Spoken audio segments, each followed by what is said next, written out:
السلام علیکم موئی صاحب. وعلیکم السلام. میرا سوال یہ ہے کہ عام طور پر یہ بولا جاتا ہے کہ ایک جو مسلمان ہے وہ کم از کم ایمان تو رکھتا ہے اللہ تعالیٰ پر، وہ ایک دفعہ جہنم سے ہو کے جنت میں تو جائے گا. تو یہ اس کا کیا کرائٹیریا ہے کہ وہ جہنم میں جائے گا، جہنم سے ہو کر جنت میں جائے گا؟ تو اس پہ تھوڑی سی روشنی فرما دیں، شکریہ.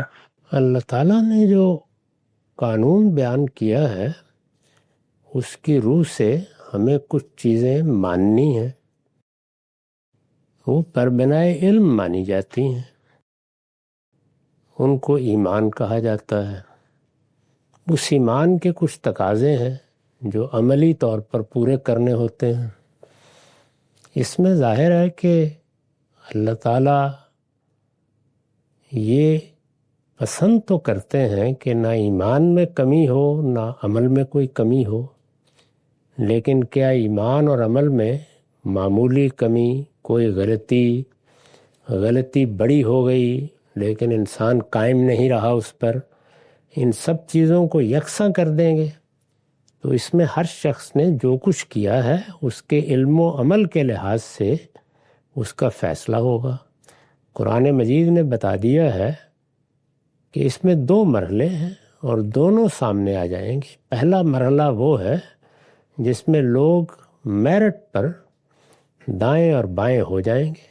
یہی الفاظ قرآن نے استعمال کیے ہیں، یعنی کچھ کو ان کا نامہ اعمال دائیں ہاتھ میں اور کچھ کو بائیں ہاتھ میں دے دیا جائے گا. تو یہ میرٹ کا فیصلہ ہے.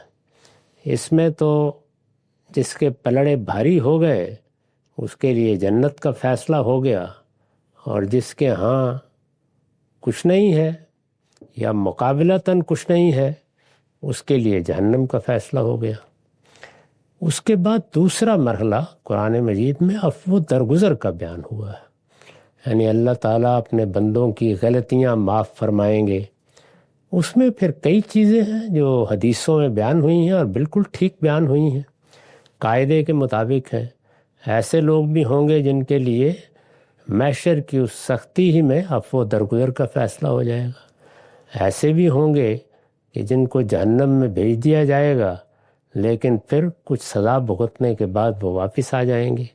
تو یہ پوری بات بیان کی گئی ہے، اس کو ایسے ہی سمجھنا چاہیے. ہم جب ایمان کا لفظ بولتے ہیں تو اس کا یہ مطلب نہیں ہوتا کہ فلاں اور فلاں آدمی اپنے آپ کو یہاں مسلمان کہتا ہے. ہم سب اپنے آپ کو مسلمان کہتے ہیں، یہ یہاں کا معاملہ ہے. یہاں کسی کے مسلمان ہونے کا انحصار اس کے بیان پر ہے. قیامت میں وہ ایمان زیر بحث آئے گا جو دل میں ہوتا ہے اور جس کی انسان کے اعضاء و جوارح تصدیق کرتے ہیں. وہ ایمان ایک بڑی نعمت ہے. اس کا مطلب یہ ہے کہ آدمی نے اپنے علم کا صحیح استعمال کیا اور حقائق کا اعتراف کیا. تو وہ ایمان کسی بھی درجے میں ہو، وہ ایک بڑا عمل بھی ہے، وہ نافع ہوگا انسان کے لیے.